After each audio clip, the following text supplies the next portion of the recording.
nila ba nga. Tapos mahimuot sab ko no kay ngano gina-compare nila ako ang nawong sa ilahang nawong nga naka-filter og sa akong nawong nga naka-live. Luis na ko ato wa ko'y laban. Kay naka-live ko nya ilarang gi-screenshot.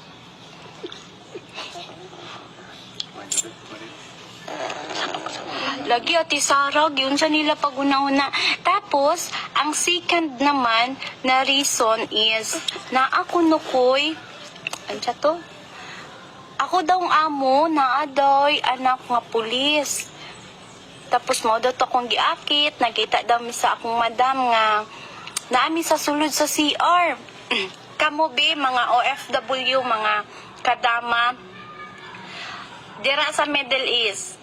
Do you think kung nakasala or nangabit ko, makagawas pa ka ako sa ilang balay?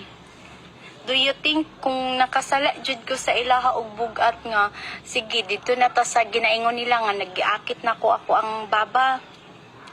Do you think akong madam mo sugot nga, paulion lang ko nga, wala, tapos paulion lang ko nga, quits lang ba? Walay nahitabo.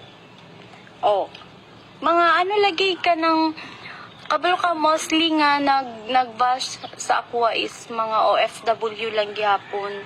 So, unta, ang nakasabot sa ako ang sides is mga OFW pod kay sila man nakabalo kung unsa jud ang mga ugali dito sa to ang mga amo no.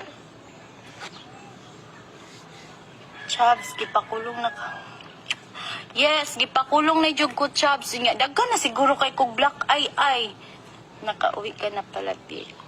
Opo, nakauwi na ako, Zalina. Nakauwi na ako. Nandito na ako sa sa province namin.